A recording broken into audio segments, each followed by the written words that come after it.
Hello, boys and girls. Are you sitting comfortably? Then we'll begin. Yeah, that's really creepy. I'm going to have to stop doing that as an intro. Howdy, folks. Welcome back to Mingles with Jingles, episode 29. 29 weeks. 30 if you count the first episode, which was just Q&A with Jingles. Wow. So what have I been up to lately? Well, I went to see Loki 3 at the cinema yesterday. It was really, really good. What? What do you mean you've never heard of Loki 3?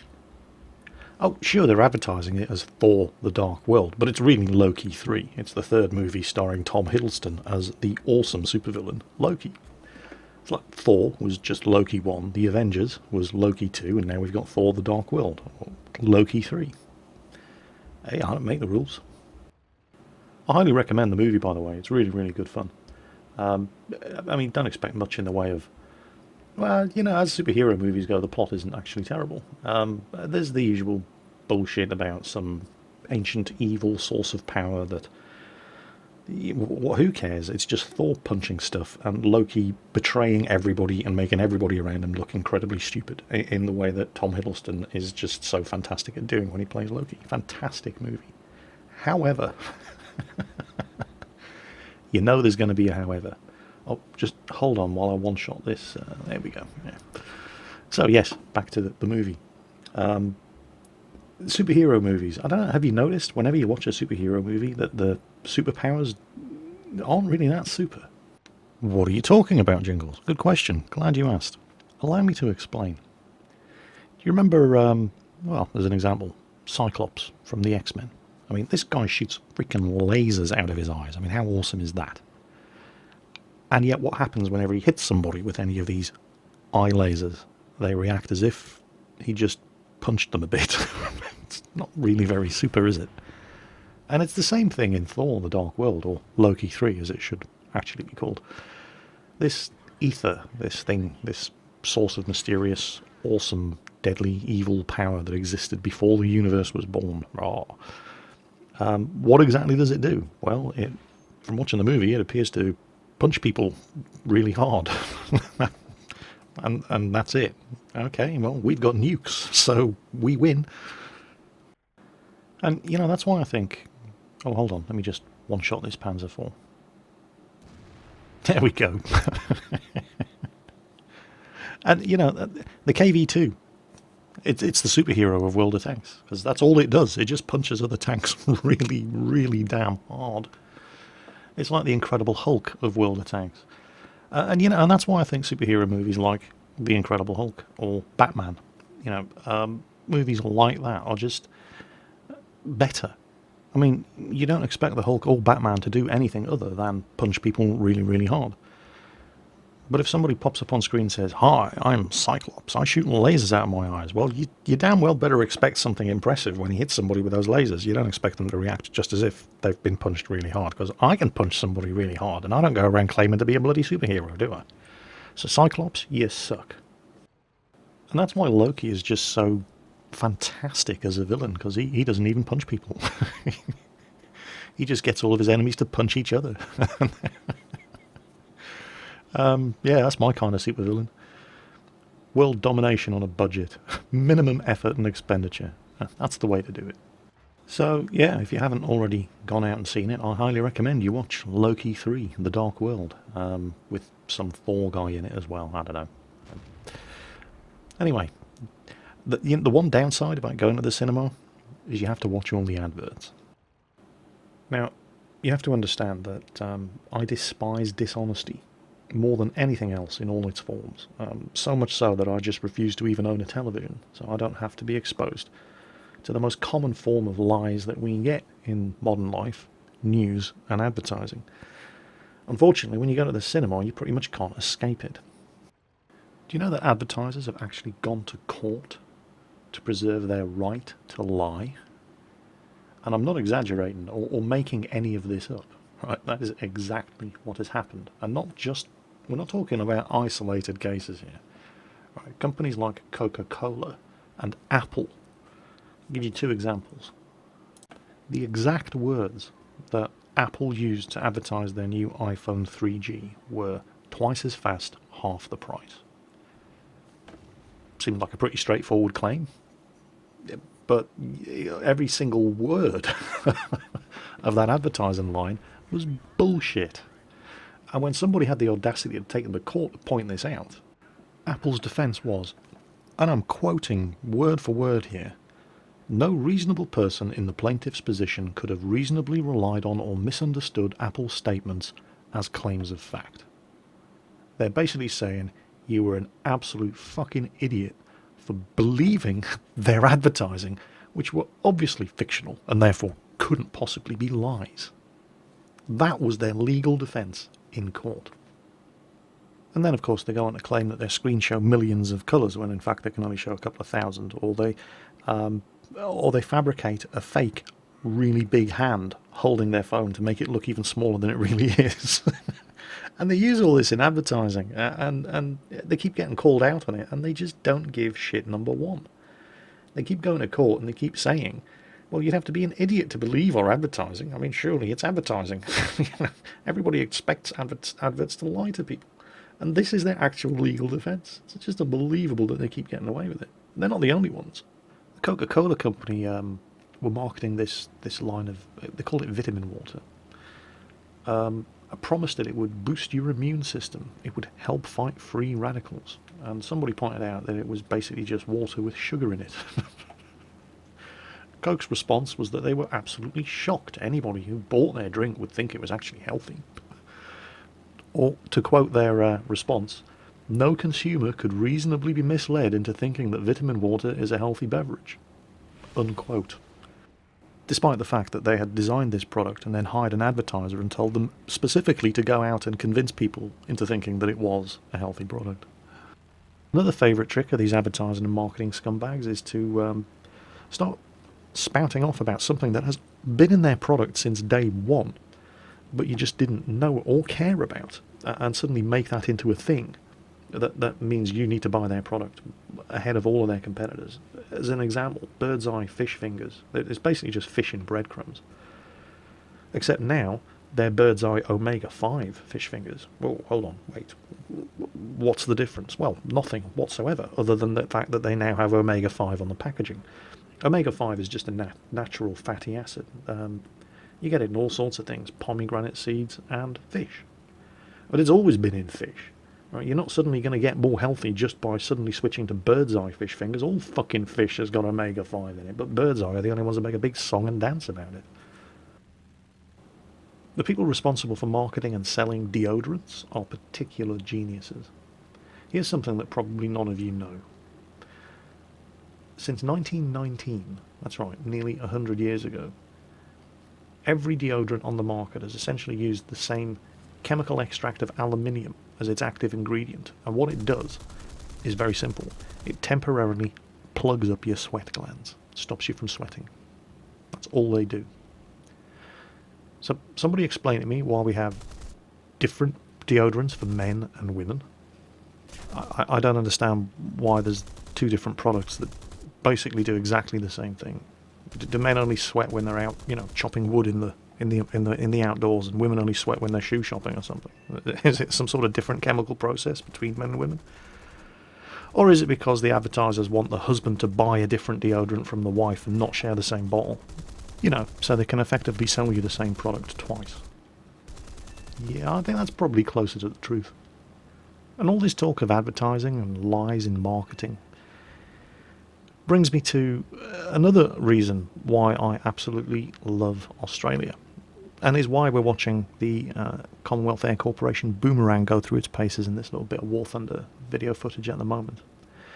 Because when the Coca-Cola Corporation embarked on a particularly evil advertising campaign in Australia a few years ago, and let's face it, I mean, I love Coca-Cola, but I know exactly what it is. It's basically sweetened fart water, right?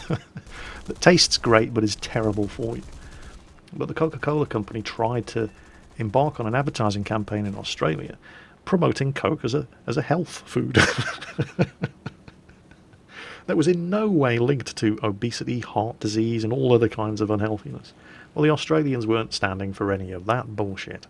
The Australians are an immensely likeable and practical people, and they believe in calling a spade, and sweetened fart water, not sports drink. And so the Advertising Commission in Australia not only forced the Coca-Cola company to pull the advertising campaign, but they actually forced them to embark on another advertising campaign called Setting the Record Straight, where they basically had to apologise and hopefully eat a massive bag of dick for all the lies they tried to spread in their previous advertising campaign. So Australia, you are fucking great. Don't ever change.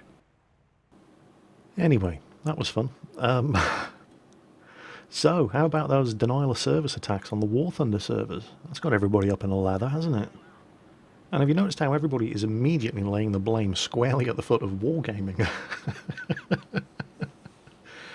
I mean, I realise the two companies are competitors, but hold on a minute. I mean, come on.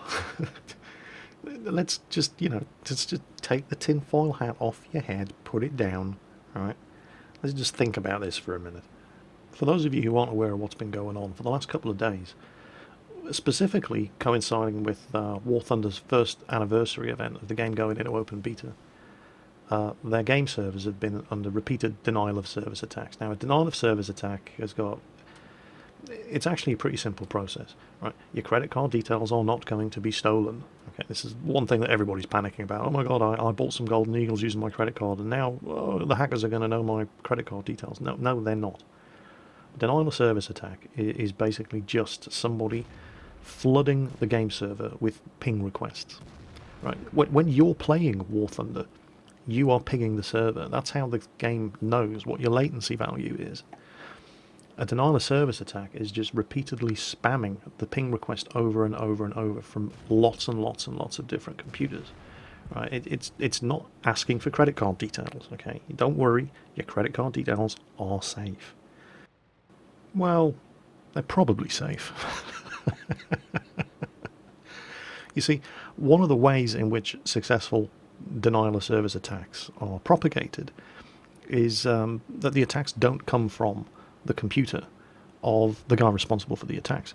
Instead, he's basically sent a load of Trojans out across the internet to infect as many computers as possible. And then those computers then function as what are known as zombies.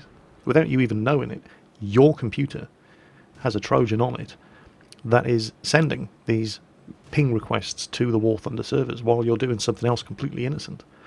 And if there's a Trojan on your computer, well, that could be data mining your credit card details as well. Unfortunately, the only way you're going to know is if you've got an up-to-date virus program. So, sleep tight. But the actual denial of service attacks in and of themselves are no threat to you personally. They're a massive pain in the arse for Gaijin Entertainment because their game servers are just collapsing under the strain. It's even affecting the forums. But your personal financial details are not directly at risk because of these attacks on Gaijin servers. Now, any competent denial of service attack is next to impossible to trace, but that hasn't stopped people pointing the finger, and because everybody likes to have somebody to blame, and of course, the most obvious person to point the finger at is Wargaming because they're Gaijin's biggest competitor.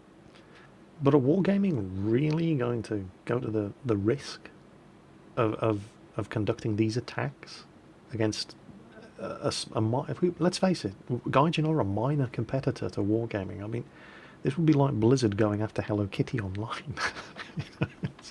Gaijin are not that much of a threat to Wargaming at the moment. It's just as likely that this could be a butthurt World of Warplanes fanboy who doesn't like the fact that War Thunder is kicking World of Warplanes' arse back into the Stone Age.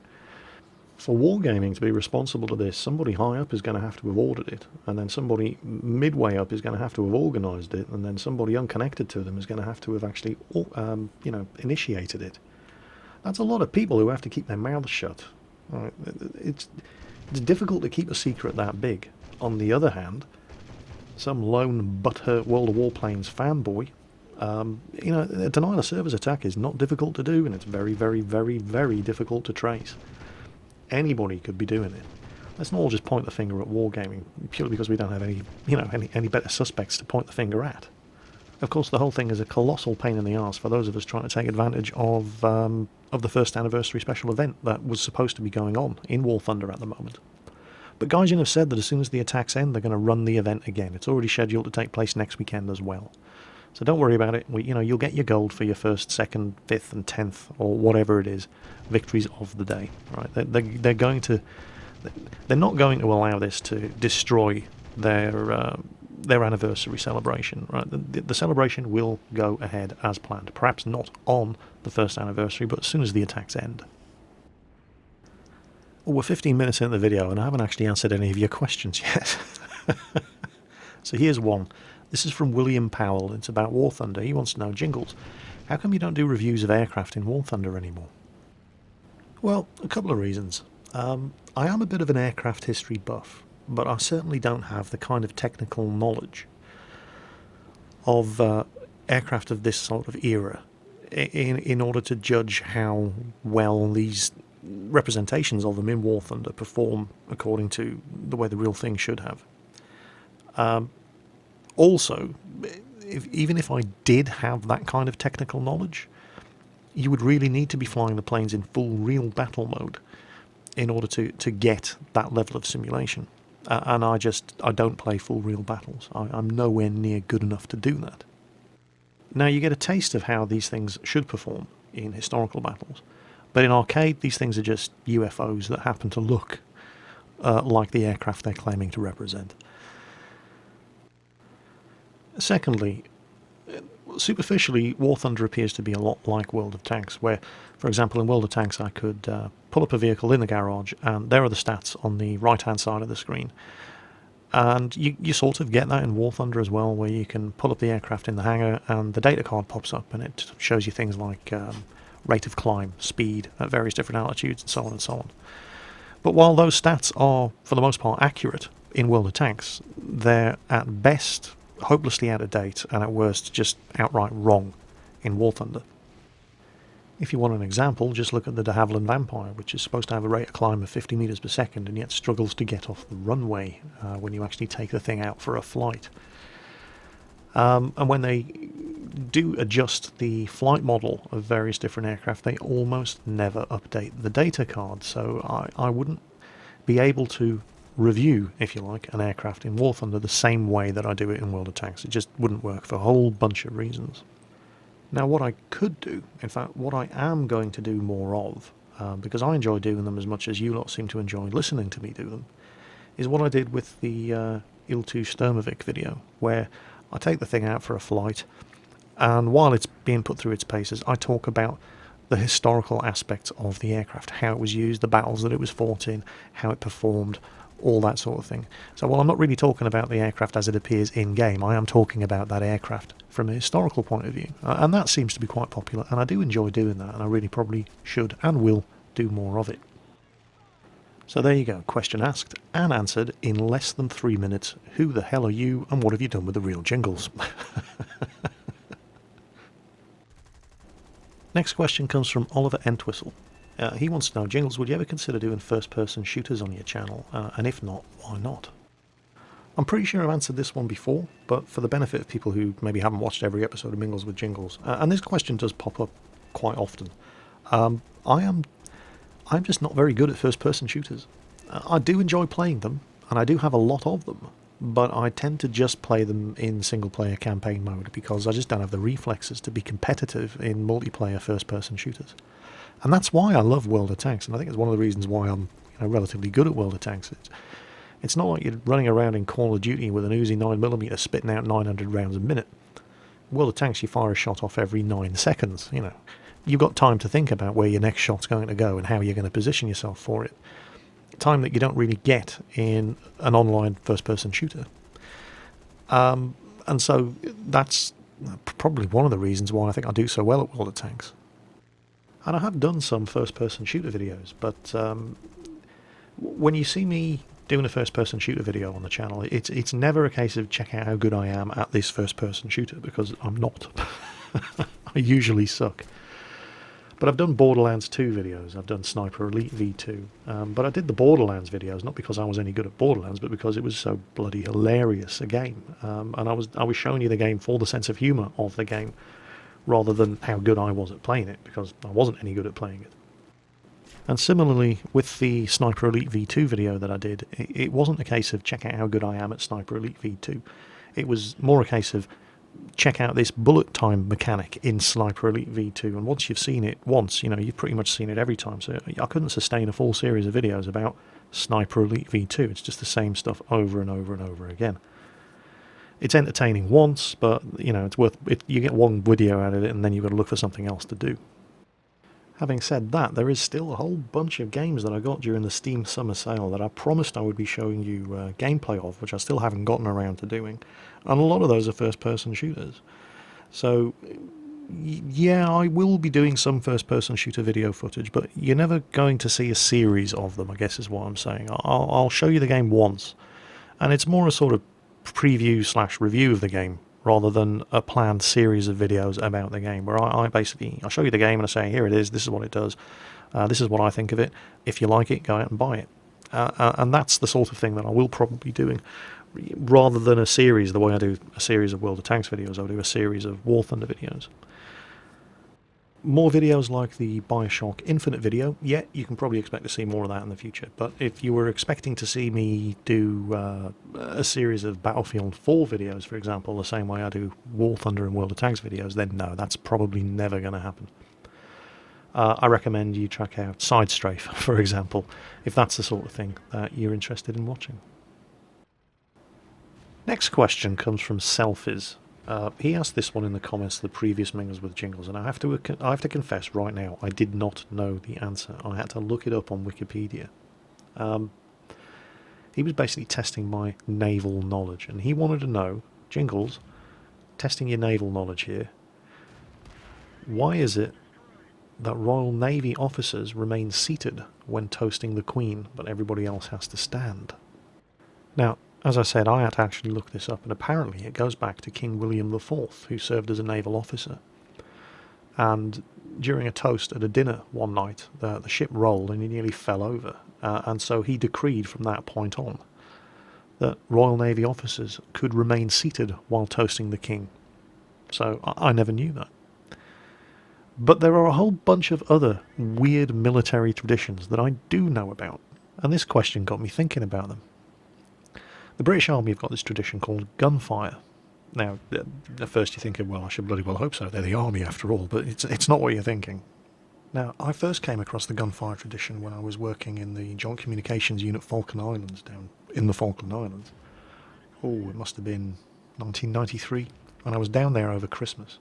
Now, I shared a room with an army signaller, and the JCUFI, as it's known, Joint Communications Unit Falkland Islands, was an army unit with a whole bunch of Air Force, Army and Navy signalmen working for them. And as an army-administered unit, they ran army traditions. And I had never heard of gunfire. I had no idea whatsoever. And I'm lying there after partying quite heavily the night before on Christmas Eve.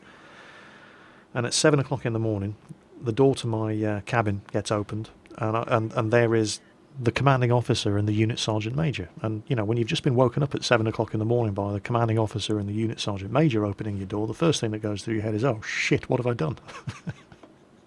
But, this is the British Army tradition of gunfire. On Christmas morning at 7 o'clock in the morning, the CO and the USM come around with a pot of tea and a bottle of whiskey and serve drinks to all of the men.